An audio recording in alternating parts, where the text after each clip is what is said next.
2020년 7월 19일 주일예배를 시작하겠습니다. 다 함께 사도신경으로 신앙 고백 드리겠습니다. 전능하사 천지를 만드신 하나님 아버지를 내가 믿사오며 그 외아들 우리 주 예수 그리스도를 믿사오니 이는 성령으로 잉태하사 동정녀 마리아에게 나시고 본디오 빌라도에게 고난을 받으사 십자가에 못 박혀 죽으시고 장사한 지 사흘 만에 죽은 자 가운데서 다시 살아나시며 하늘에 오르사 전능하신 하나님 우편에 앉아 계시다가 저리로서 산 자와 죽은 자를 심판하러 오시리라. 성령을 믿사오며 거룩한 공회와 성도가 서로 교통하는 것과 죄를 사하여 주시는 것과 몸이 다시 사는 것과 영원히 사는 것을 믿사옵나이다. 아멘. 우리 함께 찬송가 302장 내주 하나님 넓고 큰 은혜를 함께 힘차게 찬양합시다.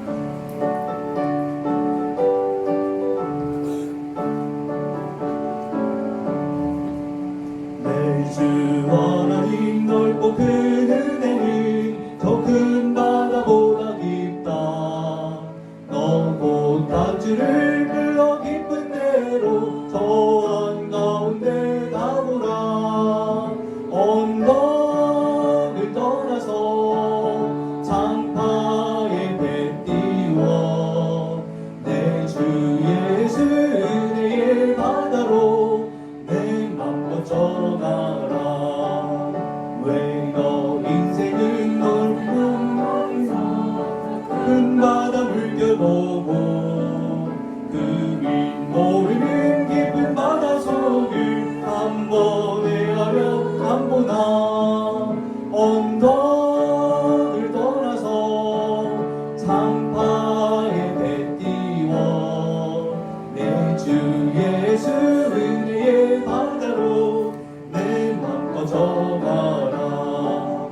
많은 사람이 얕은 물가에서 저 큰 바다 가려다가 살썩거리는 작은 파도 보고 마음 약하여 못 가네. 언덕을 떠나서 장파에 배 띄워 내 주 예수 은혜의 바다로 내 맘껏 저가라. 자고 가거라 이제 곧 가거라 저 큰 은혜 바다 향해. 자고 내 너를 저 깊은 데로 가오라. 망망한 바다로 언덕을 떠나서 장파에 배 띄워 내 주 예수 은혜의 바다로 내 맘껏 저가. 언덕을 떠나서 언덕을 떠나서 장파에 배 띄워 내 주 예수 은혜의 바다로 내 맘껏. 한 번 더 찬양합시다. 언덕을 떠나서 장파에 배 띄워 내 주 예수 은혜의 바다로 내 맘껏 저가라.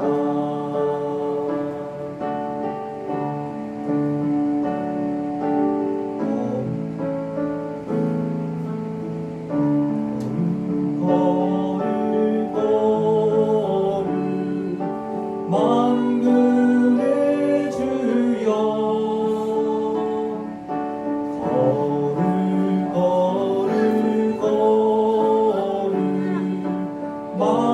만군의 주여 그 영광이 온 땅에 충만. 그 영광이 온 땅에 충만. 그 영광이 온 땅에 충만. 거룩하신 주 거룩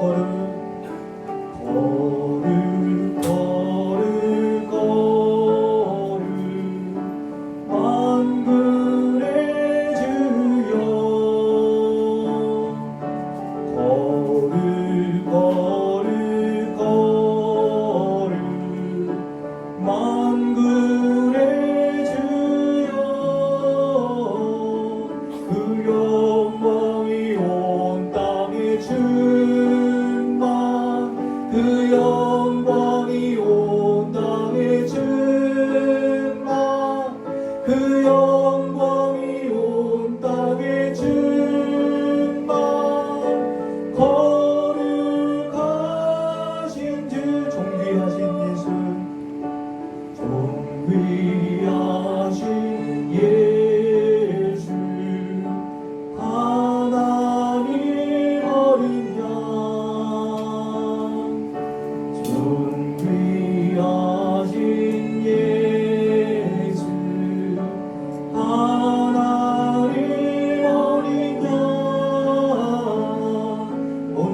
세상 죄를 구속하셨네.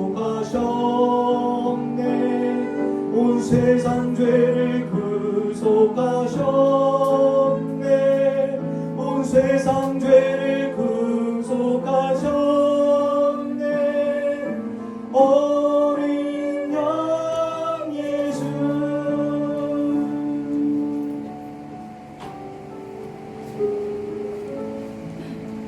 우리 예수님께서 우리를 위해서 행하신 일들을 우리가 생각하면서 마지막 찬양을 부르시다.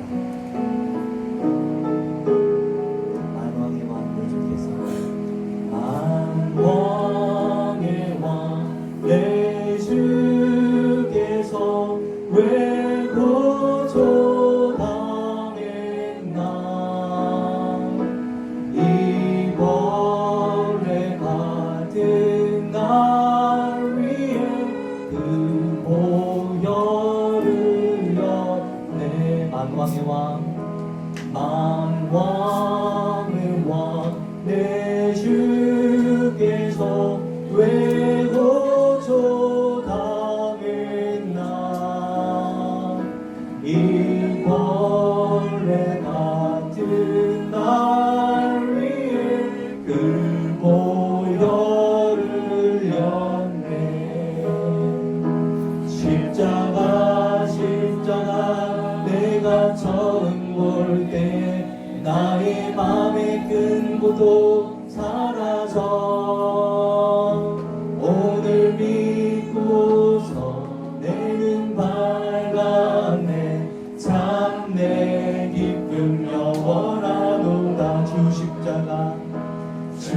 십자가 못 박히는 속죄함아인가. 그 긍휼함과 그 은혜 말할 수 없도다. 십자가 십자가 내가 처음 볼 때 나의 맘의 큰 고통 사라져. 오늘 믿고서 내 눈 밝았네. 참 내 기쁨 영원하도. 늘 울어도 그 은혜 다 갚을 수 없네. 나 주님께 몸 바쳐서 주의 일 힘쓰리. 십자가 십자가 내가 처음 볼 때에 나의 맘의 큰 고통 사라져. 오늘 믿고서 내 눈 밝았네. 참 내 기쁨 영원하도. 십자가 십자가 내가 처음 볼 때에 나의 맘의 큰 고통 사라져. 오늘 믿고서 내 눈 밝았네. 참 내 기쁨 영원하도. 오늘 믿고서 내 눈 밝았네. 참 내 기쁨 영원하도다. 이 시간 우리를 대표해서 이성엽 집사님 기도 인도해 주시겠습니다.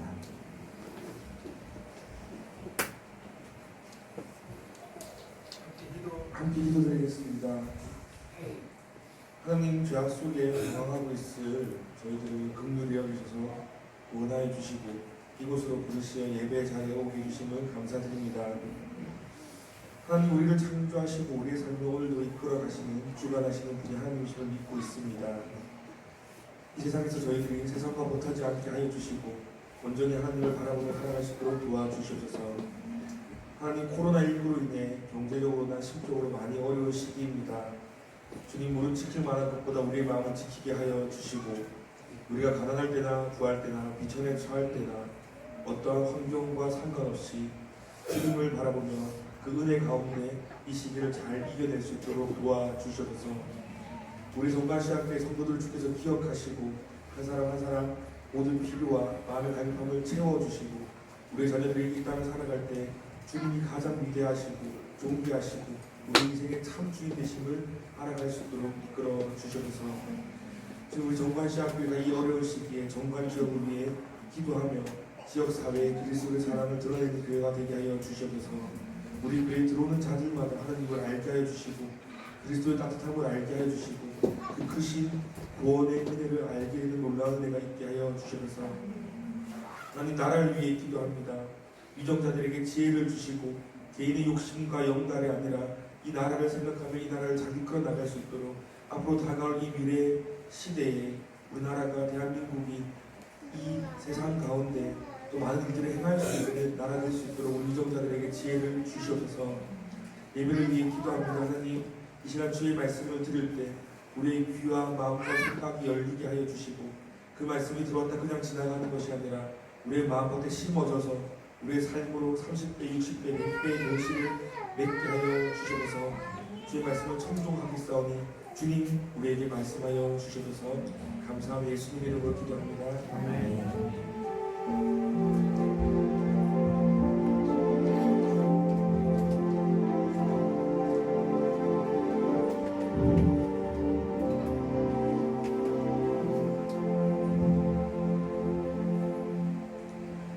오늘 우리에게 주시는 하나님의 말씀은 이사야서 6장 1절부터 13절까지 말씀입니다. 이사야 6장 1절부터 13절까지의 말씀입니다. 찾으신 분들은 다 함께 합독하도록 하겠습니다. 우시아 왕이 죽던 해에 내가 본즉 주께서 높이 들린 보좌에 앉으셨는데 그의 옷자락은 성전에 가득하였고 스랍들이 모시고 섰는데 각기 6 날개가 있어 그둘로는 자기의 얼굴을 가렸고 그둘로는 자기의 발을 가렸고 그둘로는 날며 서로 불러 이르되 거룩하다 거룩하다 거룩하다 만군의 여호와여 그의 영광이 온 땅에 충만하도다 하더라. 이같이 화답하는 자의 소리로 말미암아 문지방의 터가 요동하며 성전의 연기가 충만한지라. 그때에 내가 말하되 바로다 나여 망하게 되었도다. 나는 입술이 부족한 사람이요 나는 입술이 분영한 백성 중에 거주하면서 만군의 여호와이신 왕을 배웠음이로다 하였더라. 그때 그 스랍 중에 하나가 부젓가락으로 제단에서 집은 바 핀 숯을 손에 가지고 내게로 날아와서 그것을 내 입술에 대며 이르되 보라 이것이 내 입술에 닿았으니 내 악이 제하여졌고 내 죄가 사하여졌느니라 하더라.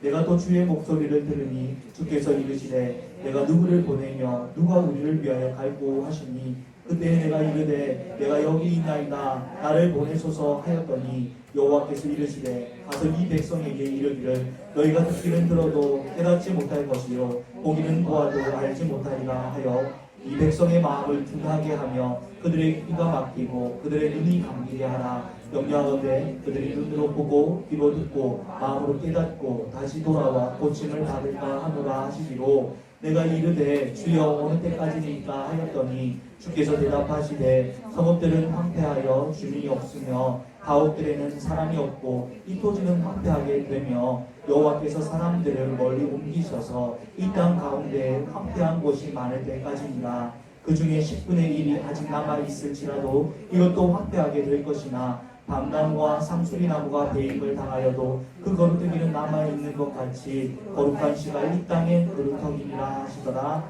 아멘. 우리 앞뒤 좌우로 한번 둘러보시면서 같이 사랑합니다. 우리 한번 인사하겠습니다. 사랑합니다. 이 지난 수요 예배 때부터 이사야서에 대해서 함께 살펴보고 있습니다. 유튜브를 보신 분들은 이사야서를 이해하는 데 도움이 되는 3가지 꿀팁이라는 것을 알려드렸는데 보지 못하신 분들이 더 많기 때문에 제가 이 부분에 대해서 설명을 해야 할 것 같습니다. 이사야서는 그냥 보셔도요 굉장히 분량이 많습니다. 굉장히 분량이 많아서 한 절 한 절 세심하게 살펴보려면 너무 많은 시간이 걸리기 때문에 뛰어넘어야 되는 부분들이 꽤 많을 것입니다. 있습니다. 되도록 수요 강의 설교를 유튜브에서 빠지지 말고 들으시고 와주시면 설교를 이해하시는데 더 많이 도움이 될 것 같습니다. 시간이 정 없으시면요, 유튜브 이렇게 화면 옆에 보면은 이 톱니바퀴 같은 게 있어요. 그 톱니바퀴를 누르시면은 속도 조절을 할 수가 있습니다. 1.5배속으로 들으셔도 이해하시는데 충분히 어려움이 없을 줄 압니다. 자, 세 가지 꿀팁. 그 중에요, 첫 번째 꿀팁은 이사야서의 전체 구성과 관련된 내용입니다. 여러분, 신구약 성경이 총 몇 권으로 이루어졌습니까? 66권으로 이루어졌습니다. 이사야서도 66장으로 이루어져 있다는 것입니다. 또 성경이 39, 27 이렇게 외웠죠. 39, 27. 구약 성경 39권, 신약 성경 27권, 총 합쳐서 66권으로 우리 외웠습니다. 그랬듯이 이 이사야 1장부터 39장까지 전반부죠. 이 전반부에는 구약 성경이 다루었던 그 심판의 메시지가 이 이사야서도 동일하게 대부분 주된 내용이 심판에 관련된 메시지입니다. 1장부터 39장까지. 그러면은 40장부터 66장까지는 어떤 내용을 다룰까요?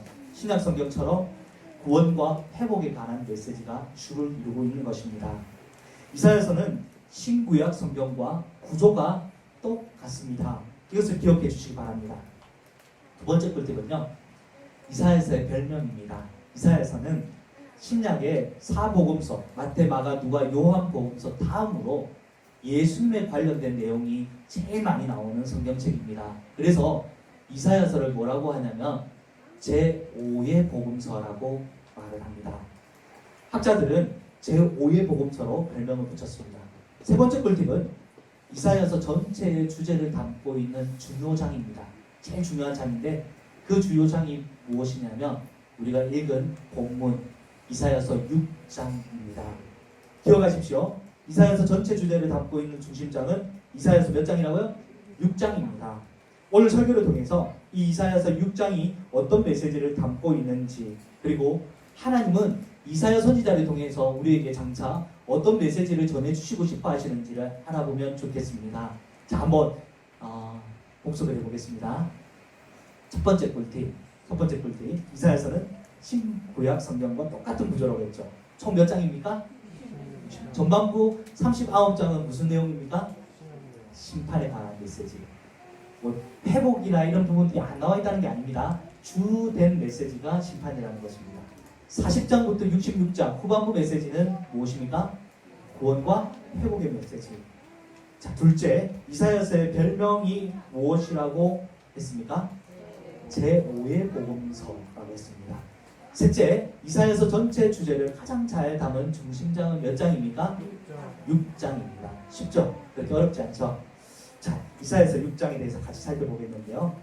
이사야가 하나님부터 소명을 받는 장이 바로 이사야서 6장입니다. 그래서 이 이사야서 6장을 우리는 흔히 소명장이라고 부르기도 합니다. 질문 한 가지 하겠습니다. 여러분, 그리스도인들이 자신에 대한 소명을 확인하기 위해서 그럼 어떻게 해야 됩니까? 자신의 소명을 내가 알고 싶다. 그러면 어떻게 해야 됩니까? 소명이 무엇인지 하나님께서 직접 가르쳐 주실 때까지 금식하며 기도하면 나의 소명을 알 수 있습니까? 아니요. 쉽게 대답할 수 있는 문제는 아니죠. 저는 됐습니다. 왕으로 기름 부음 받았다. 우리 같이 한번 생각해 보겠습니다. 왕으로 기름 부음을 받았던 사람들 있죠. 다윗과 솔로몬, 선지자로 부름을 받았던 사람들 있죠. 이사야, 예레미야 같은 사람들입니다. 이방인 선교사로 부름을 받았던 사람이 있습니다. 바울과 바나바 같은 사람들이죠. 자, 이런 인물들은 어떻게 소명을 받았습니까? 한번 생각해 보세요. 자, 방금 말씀드린 케이스는 성경에서 중심 인물들이라고 할 수 있습니다. 하나님께서 모든 사건들을 이 사람들을 중심으로 해서 이끌어 나가십니다. 그런데 그 중심 인물들만 성경에 있는 것이 아니죠. 그들을 돕기 위한 하나님께서 부르신 사람들이 또 있습니다. 다윗을 돕는 자로 요나단과 아비가일 같은 사람들을 하나님이 부르셨고, 성전에서 찬양으로 섬겼던 다윗이 됩니다. 헤만과 아삽 같은 성가대장들도 있습니다.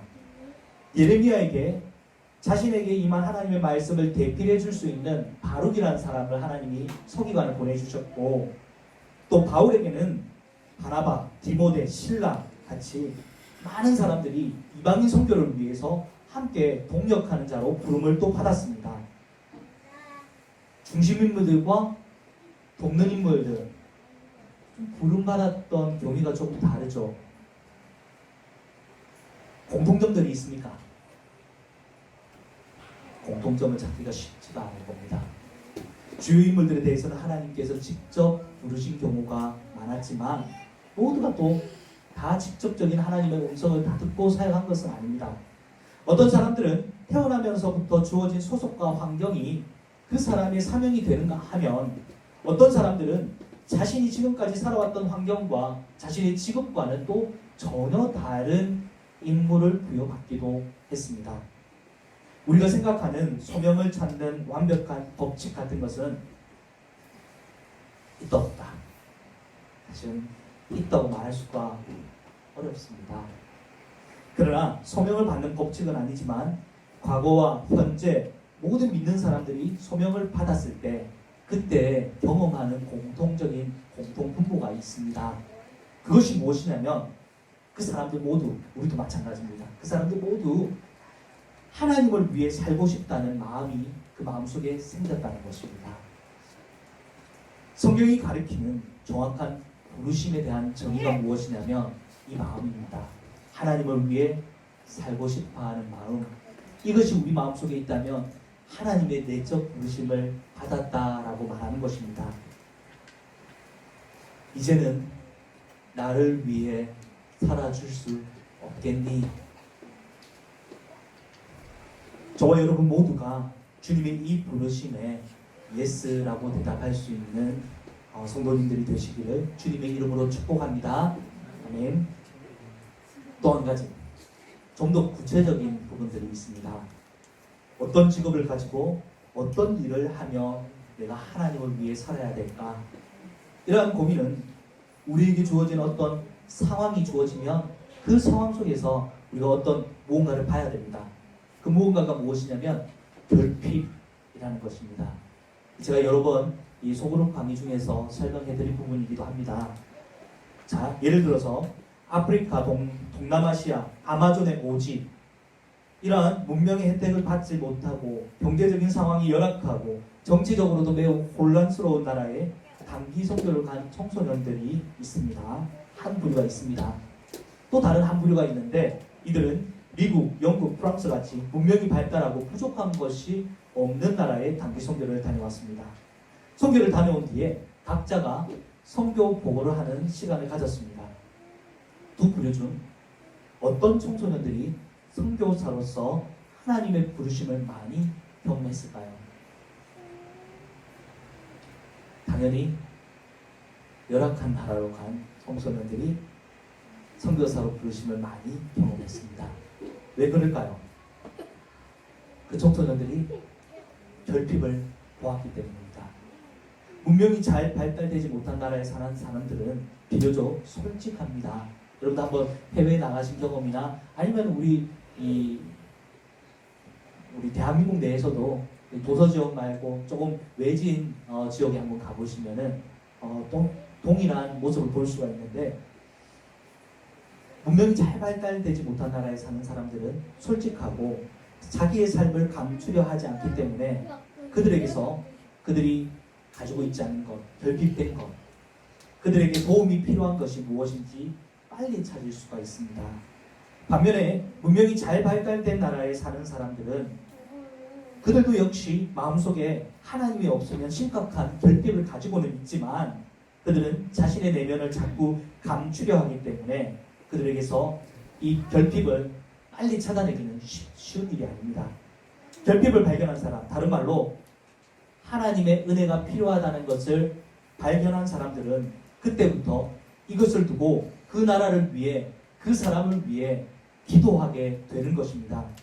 하나님께서 나에게 어떤 재능을 주셨는지, 내가 또 가지고 있는 지식은 무엇인지, 나에게 어떤 소유가 있는지, 그런 것들을 살펴보며 복음을 전하는 것입니다.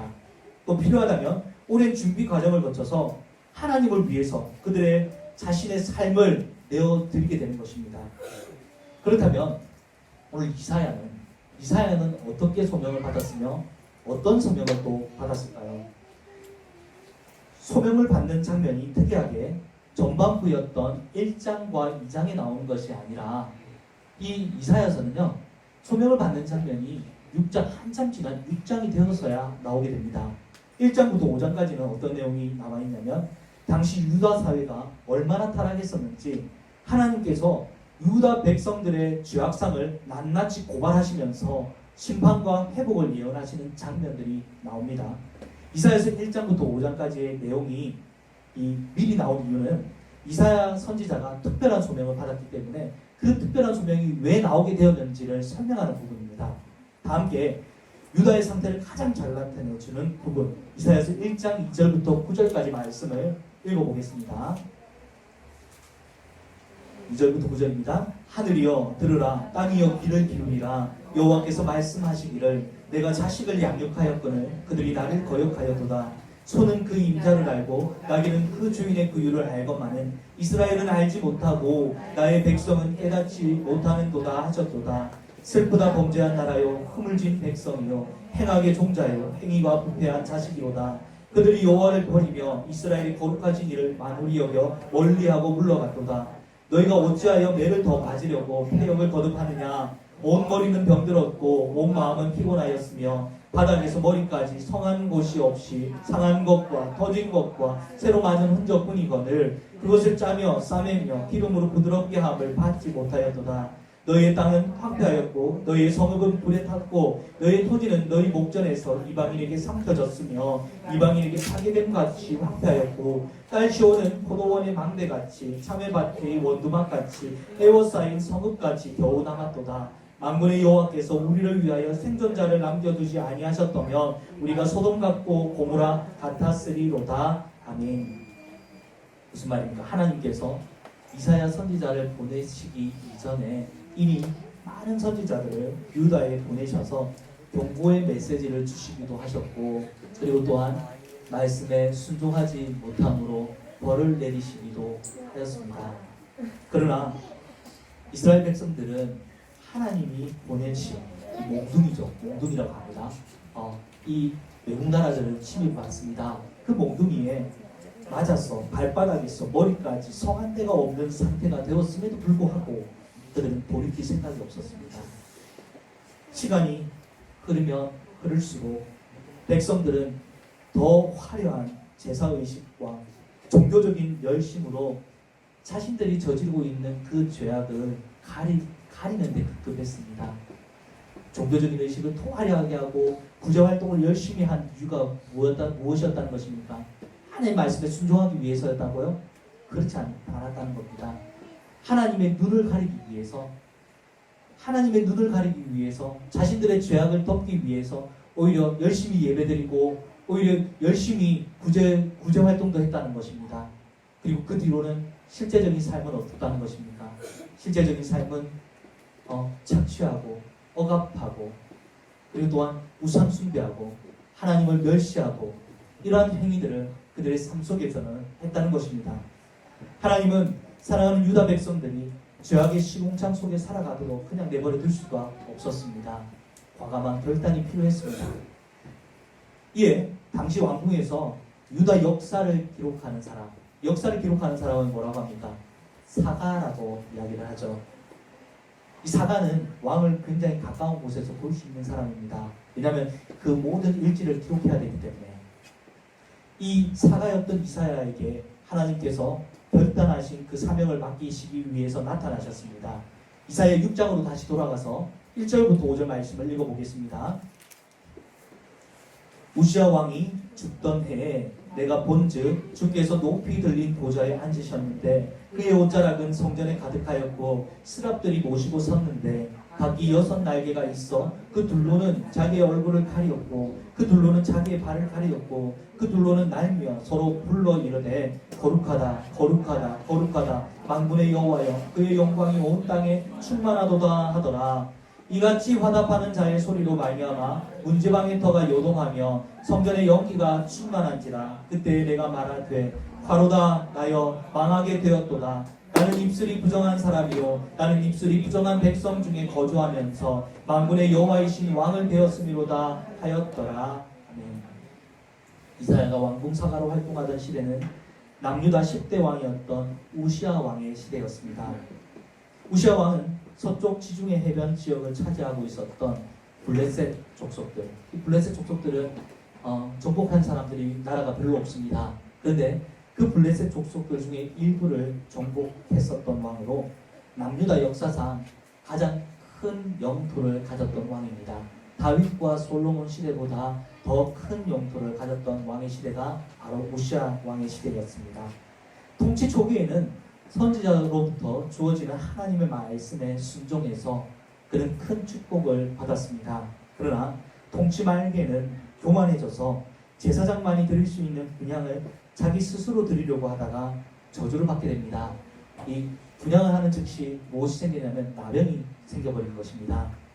남은 여생을 공동체와 격리된 채 멸궁에서 지냈으며 이스라엘의 열왕들, 이 남유다 왕들은 다윗이 매장된 그 무덤에 같이 매장되게 되어 있습니다. 그런데 그 이스라엘 열왕들이 묻히는 무덤에도 우시아만은 묻히지 못하게 되는 벌을 받게 됩니다.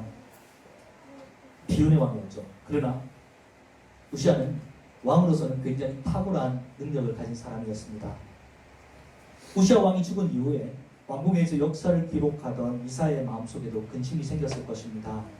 우시아 왕 말기에는 왕만 교만해졌던 것이 아니라 유다 백성들 역시 교만해져 하나님을 무시하고 자신의 이익을 위해 약자들을 괴롭히고 착취하고 우상 숭배하는 일들이 너무나 많아졌기 때문입니다. 자연히 하나님의 축복을 받았겠습니까? 받지 못했겠죠. 국력은 점점 쇠퇴해지고 주변 정세를 둘러봐도 남유다에 점점 불리한 상황들이 계속 생기는 것입니다. 이러한 시기에 하나님께서 이사야에게 나타나신 것입니다. 하나님을 처음 뵙게 되었을 때 이사야의 마음이 어땠을까요? 감정이 어떤 감정이었을까요? 같이 한번 3절을 읽어보겠습니다. 3절입니다. 서로 불러 이르되 거룩하다 거룩하다 거룩하다 만군의 여호와여 그의 영광이 온 땅에 충만하도다 도다. 거룩하다 거룩하다 거룩하다. 이것이 이사야가 하나님을 처음 배웠을 때 느낀 마음입니다. 여러분, 우리는 임마누엘의 하나님, 늘 함께 하시는 하나님, 우리의 가장 좋은 친구, 이런 개념이 하나님을 생각했을 때 더 많은데 이사야가 경험했던 하나님, 이사야가 보았던 하나님은 감히 다가갈 수도 없는 위험을 가진 분, 두려움을 느끼게 하시는 분, 이러한 분이었다는 것입니다. 이사야는 왕을 굉장히 가까이서 보좌하는 분이라고 했죠. 그런데 그 하나님과 인간왕을 비교해보니까 하나님은 인간왕과 비교할 수 없이 높이 들린 보좌에 앉으신 분이셨으며 이 신분을 상징하는 옷자락의 길이, 이 왕의 옷자락의 길이가 굉장히 길었습니다. 그 이유가 무엇이냐면 신분을 상징하는 것입니다. 그런데 그 옷자락의 길이가 어떻다는 것입니까? 하나님의 옷자락의 길이를 표현했는데 그 옷자락이 온 성전에 뒤덮였다라고 지금 표현하고 있는 것입니다. 또 천사들도 두 눈을 가리고 자기 발을 가려야 될 정도로 굉장히 거룩하신 분이라는 것입니다. 이사야는 분명히 다른 사람들보다는 이스라엘 다른 백성들보다는 의로운 삶을 살고 있었던 사람일 것입니다. 그러나 자신의 눈앞에 나타난 거룩하시고 영광스러운 하나님을 뵙게 되었을 때 하나님과 자신 사이에 너무나 큰 간격이 있다는 것을 그는 느꼈던 것입니다. 5절만 한 번 더 읽어보겠습니다. 그때 내가 말하되 화로다 나여 망하게 되었도다. 나는 입술이 부족한 사람이요 나는 입술이 부정한 사람 백성 중에 거주하면서 만군의 여호와이신 왕을 배웠음이로다 하였더라. 아멘. 이사야는 이때 특별한 경험을 하게 됩니다. 당시 백성들이 죄사함을 받으려면 어떻게 해야 됩니까? 구약 백성들이 자신들이 지은 죄가 있을 때 그 죄를 용서받기 위해서 자신이 기른 가축이나 사서 흠없는 양을 사서 그것을 바치며 불에 태워야 됩니다. 근데 이것을 매번 할 수 있겠습니까? 죄를 지을 때마다 할 수는 없었겠죠. 그래서 대부분의 백성들은 1년에 단 한 번, 1년에 한 번 대속죄일에 이 대제사장이 백성들을 대표해서 이 염소와 양을 번제로 하나님께 드리게 되는 것입니다. 그래서 속죄제를 드려서 죄사함을 받게 됩니다. 그런데 오늘 이사야는 특별한 경험을 하게 되는데 천사가 핑수술, 제단 앞에 핑수술, 하나님 존전 앞인 것 같습니다. 그 하나님의 존전 앞에서 핑수술 하나 가지다가 핑수술 정결하게 하는 도구죠. 이것을 가지고 자신의 입술에, 부정한 입술에 대면서 깨끗하여졌다라고 말하는 것입니다. 6장 7절 읽어보겠습니다. 이것이 내 입에 닿았으니 내 죄악이 죄하였고 내 죄가 사하여졌느니라. 아주 특별한 경험이요 은혜를 입었습니다. 죄사함을 받게 되자 귀에 하나님의 음성이 들려왔습니다. 8절 읽어보겠습니다. 내가 또 주의 목소리를 들으니 주께서 이르시되 내가 누구를 보내며 누가 우리를 위하여 갈고 하니 그때 내가 이르되 내가 여기 있나이다 나를 보내소서 하였더니 하나님께서 직접 이사야에게 바로 직접적으로 너 이런 일을 하러 가라고 명령하신 것이 아닙니다. 내가 누구를 보내며 누가 우리를 위하여 갈고 회의 중이었던 것 같습니다. 그 목소리를 이사야가 듣게 되는 것입니다. 이사야 마음속에 이런 생각이 들었을 것 같습니다. 남유다에는 회복이 필요해. 우시아 왕이 죽은 후에 국력은 점점 약해지고 백성들은 점점 타락해져 가니 왕과 백성들의 죄를 책망하고 회개할 수 있도록 말씀을 전할 사람이 하나님께 필요하겠구나. 하나님께 내가 큰 은혜를 받았으니 내가 이 열정을 가지고 하나님께 자원해야 되겠구나. 그 생각을 가졌던 것 같습니다. 평소부터 이러한 유다에 대한 생각을 가지고 있었기 때문에, 결핍을 가지고 있었기 때문에, 보고 있었기 때문에 그는 자신이 그 일을 하겠다고 자원했을 것입니다. 그런데 하나님은 이사야가 생각했던 그러한 선지자의 임무와는 많이 다른 임무를 주셨습니다. 이사야서 6장 9절부터 10절 이사야가 받은 임무, 사명에 대해서 같이 읽어보겠습니다. 여호와께서 이르시되 가서 이 백성에게 이르기를 너희가 듣기는 들어도 깨닫지 못할 것이요 보기는 보아도 알지 못하리라 하여 이 백성의 마음을 둔하게 하며 그들의 귀가 막히고 그들의 눈이 감기게 하라. 염려하건대 그들이 눈으로 보고 귀로 듣고 마음으로 깨닫고 다시 돌아와 고침을 받을까 하노라 하시기로. 백성들이 죄를 깨닫고 회개할 수 있도록 돕기 위해 말씀을 전하라고 하시는 것이 아닙니다. 그죠? 오히려 백성들이 회개하고 돌이켜 고침을 받지 못하도록 하게 하라고 지금 임무를 부여받았습니다. 이 말씀대로라면 이사야는 평생 동안 열매를 맺지 못하는 사역을 하게 됩니다. 오늘날로 따지면 목회자가 목이 터져라고 하나님의 경고와 심판의 메시지를 전하는데도 사람들이 귀를 오히려 닫아버리고 교회를 욕하며 하나님을 욕하며 교회를 떠나버리게 되는 그런 사역을 하게 될 거라는 말씀을 하고 있는 것입니다. 이사야가 묻습니다. 하나님, 언제까지 내가 그런 사역을 해야 됩니까? 11절부터 13절까지 같이 읽어보겠습니다. 내가 이르되 주여 어느 때까지니까 하였더니 주께서 대답하시되 성읍들은 황폐하여 주민이 없으며 가옥들에는 사람이 없고 이 토지는 황폐하게 되며 여호와께서 사람들을 멀리 옮기셔서 이 땅 가운데 황폐한 곳이 많을 때까지니라. 그 중에 10분의 1이 아직 남아있어 이것도 황폐하게 될 것이나 밤나무와 상수리나무가 배임을 당하여도 그 거루터기가 남아있는 것 같이 거룩한 씨가 이 땅의 거루터기니라 하시더라. 아멘. 나라가 멸망해서 백성들이 타국의 포로로 끌려가고 예루살렘이 무너져서 황폐하게 될 때까지, 그때까지 이 일을 하게 될 것이라는 것입니다. 고대 전쟁에서는 승전국이 패전국의 병사들을 전부 죽이지는 않고 10분의 1을 남겨두는 모습들이 종종 발견됩니다. 살아남은 10분의 1의 패전국 병사들이 자신의 고향으로 돌아가서 자기 백성들에게 그 전쟁 당시의 참상을 전하게 하려고 그렇게 남겨둔 것입니다. 그런데 하나님 뭐라고 말씀하시냐면 그 10분의 1도 남지 못할 정도로 철저하게 멸망을 시키겠다고 말씀하시는 겁니다. 물론 오늘 우리 성경에는 사람을 남겨두는 것이 아니라 이 땅의 개념으로 말씀하신 것입니다. 여러분, 하나님이 유다 백성들을 미워하십니까? 아니죠. 하나님은 유다 백성들을 지금도 여전히 사랑하고 계십니다. 그런데 왜 이런 결정을 내리시고 이사야에게 알 수 없는, 이해할 수 없는 사명을 맡기신 것입니까? 우리는 그 의미를 거루터기라는 단어에서 찾을 수가 있습니다. 이 거루터기란 무엇이냐면 나무가 모두 잘려나간 뒤에 남은 나무 기둥의 아랫부분을 말합니다. 계속 악한 열매만 맺는 가지들. 그 악한 열매를 맺는 가지를 모두 잘라버리고, 아니 통째로 잘라버리고 남은 거루터기를 통해서 새로운 가지, 새로운 열매를 다시 맺게 하시겠다는 것입니다.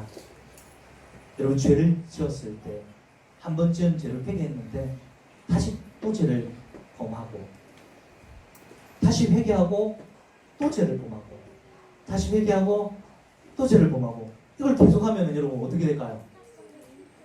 이 내성이 생겨서요, 나중에는 죄를 지어도 아무런 죄책감을 느끼지 못하게 됩니다. 유다 백성들은 더 이상 땜질식 저방으로는 회복이 불가능한 상태라는 것입니다. 그래서 하나님은 백성들의 죄를 완전히 뽑아낸 후에 다시 회복시키시는 대수술을 하기로 결정을 내리신 것입니다. 여러분, 하나님이 어떤 분이신지를 우리가 오늘 이사야서를 통해서 잘 아셔야 됩니다. 하나님은 우리가 죄를 지어도 그냥 참기만 하시는 분이 아닙니다. 오래 참고 견디시고 돌아오라고 그냥 말만 하시는 분이 아니십니다. 하나님은 우리를 사랑하시기 때문에 우리 속에 있는 그 죄악을 철저하게 멸망시키시는 분이십니다. 선지자로 하여금 백성들이 회개하지 못하도록 방해하는 사역을 하라고 말씀하시는 것이 아닙니다. 선지자가 죄를 책망하며 회개하라고 아무리 부르짖어도 백성들이 귀를 닫아버리고 눈을 감고 말씀을 무시하여서 결국은 어떻게 된다는 말입니까? 그 진노의 잔, 하나님이 예비하신 진노의 잔을 마시게 될 것이라는 말씀을 지금 하고 있는 것입니다. 하나님이 일부러 백성들에게 그렇게 작용을 해서요, 일부러 귀를 닫으시겠다는 것이 아닙니다. 그냥 내버려둬도요, 하나님의 은혜가 없으면 백성들은 귀를 닫고 눈을 닫고 하나님의 말씀 무시하고 살게 되어 있습니다. 이 말씀은 하나님 내버려 두시겠다는 말씀입니다. 너는 네가 활동하는 당대에 백성들이 회복되는 모습을 보지 못하고 매를 맞고 멸망하는 모습만 보게 될 것이다.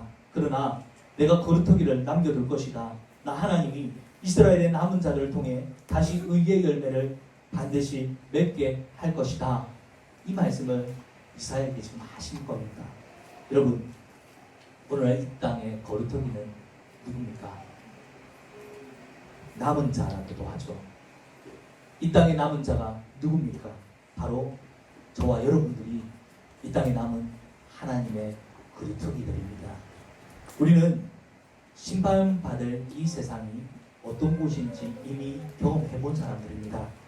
악하고 음란하고 거짓되고 소망 없는 과거의 삶을 여러분 생각해 보십시오. 내가 이미 경험했었던 그 이전의 삶으로 여러분 혹시 돌아가고 싶은 분이 있습니까? 또 저와 여러분은 하나님의 은혜를 경험한 사람들입니다. 하나님이 얼마나 좋은 분이신지를 우리는 경험하였고, 하나님의 뜻을 행할 때 우리의 삶이 얼마나 윤택해지는지를 우리는 경험해 본 사람들입니다. 하나님이 없는 인생이 얼마나 공허하고 비참한 인생인지를 알고 있기 때문에 하나님을 알지 못하는 이 세상 사람들에게 내가 만난 하나님을, 내가 믿는 생명의 복음을 증거하고 싶은 것입니다. 이것을 전해주고 싶은 것입니다. 이것이 사명입니다. 우리가 모두가 받은 사명입니다. 우리가 사명자로서 살아갈 때 어떤 사람은 눈에 보이는 열매를 많이 거둘 수도 있지만, 어떤 사람들은 이사야처럼 열매가 없는 사역을 할 수도 있습니다. 일평생 복음을 전했지만, 전도했지만 내 가족조차도 구원하지 못하고 천국에 가는 사람도 분명히 있습니다. 여러분, 다른 사람과 비교하지 말고 내게 주신 사명을 묵묵히 감당할 수 있는 저와 여러분이 되시기를 주님의 이름으로 축복합니다. 아멘. 여러분, 이 시간 같이 한번 짧게 기도했으면 좋겠습니다. 목소리를 안 내셔도 됩니다. 제가 기도할 때요, 나는 어떤 사명을 가지고 있는지, 어떤 사명감으로 살아가고 있는지 한번 생각해 봅시다.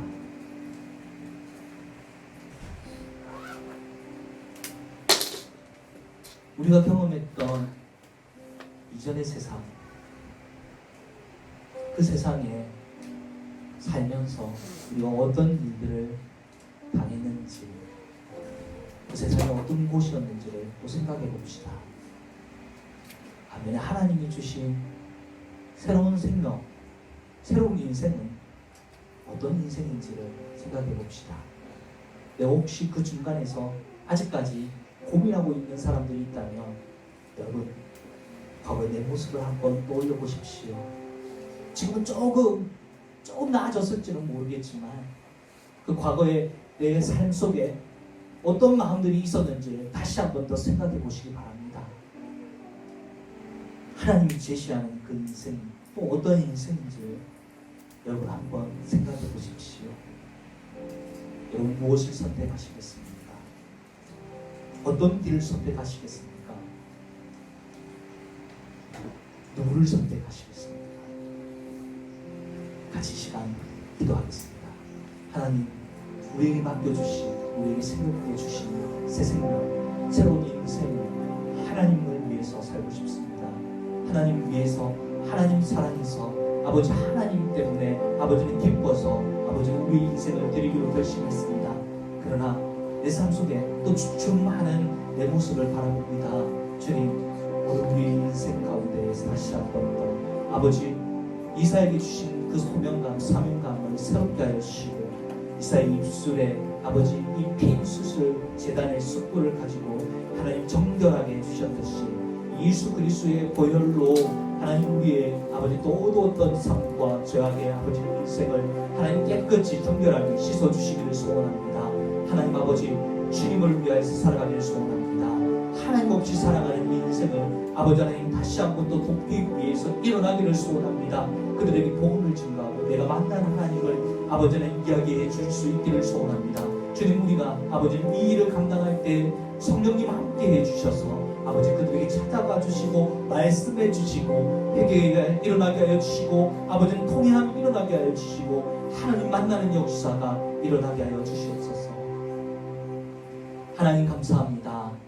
우리에게 새 생명 주셔서 감사합니다. 하나님 우리에게 또 이사야처럼 하나님을 위해 살 수 있는 믿음을 주셔서 감사합니다. 하나님, 이제 우리에게 주신 그 믿음 가지고 이번 한 주간을 살아내기를 소원합니다. 내게 주신 사명이 무엇인지 우리 어린 아이들로부터 해서 우리의 부모님들까지 모두가 한 마음이 되어서 주의 복음을 증거하기를 소원합니다. 예수님 없이 살아가는 안타까운 그들의 마음을 하나님 우리가 긍휼히 여길 수 있는 마음이 생기게 하시며 하나님 그들에게 이 복음이 그들의 인생을 변화시킬 수 있는 유일한 길임을 믿고 믿음으로 복음 전할 수 있게 하여 주시옵소서. 예수 그리스도 이름으로 기도드립니다. 아멘. 함께 찬송가 411장 내 맘속에 같이 찬송하며 준비하신 헌금을 하나님께 올려드리겠습니다.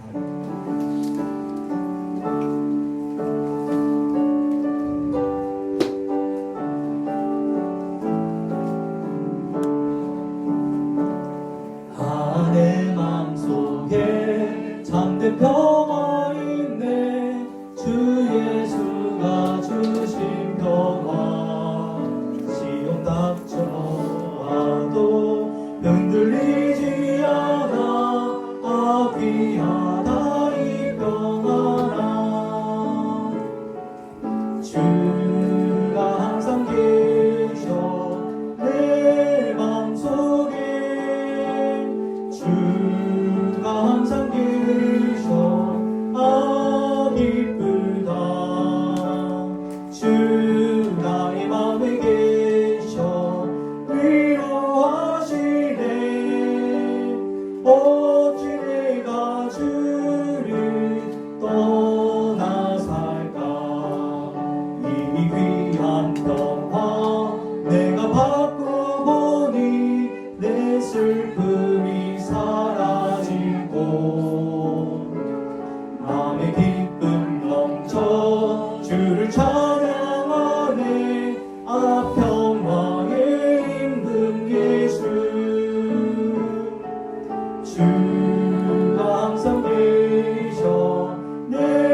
주 나의 맘에 계셔 위로하시네. 어찌 내가 주를 떠나 살까. 주 날개 아래 내가 사는 동안 이 보배를 빛내리라. 기쁜 그날이 와 주를 만나 뵐 때 아 그 평화 영원하리. 주가 항상 계셔 내 맘속에. 주가 항상 계셔 아 기쁘다. 주 나의 맘에 계셔 위로하시네. 어찌 내가 주를 떠나 살까. 함께 드리신 예물을 위해서 기도하겠습니다. 하나님 아버지, 주님의 은혜에 감사합니다. 우리의 삶 속에 늘 좋은 것으로만 채워주시는 우리 하나님을 찬양합니다. 주님, 나의 삶 속에 하나님 죄악을 하나님 오늘 이 제단 숯불에 그 숯으로 이사의 입술을 정하게 해주신 것처럼 하나님 우리의 삶을, 우리의 마음을, 우리의 심령을 깨끗이 정하게 하여 주시고 그 속에 하나님의 거룩한 성령으로만 채워주시는 삶이 되도록 축복해 주시옵소서. 드린 예물을 주님께서 흠양하시고 하나님 우리의 삶 속에 30배, 60배, 100배 더 좋은 열매를 맺고 그 열매를 주님께 올려드릴 수 있는 삶이 되도록 축복해 주시옵소서. 예수 그리스도 이름으로 기도드립니다. 아멘. 지금은 우리 주 예수 그리스도의 은혜와 하나님 아버지의 극진하신 사랑과 성령님의 교통하심이 이제로부터 영원토록 함께 있을지어다.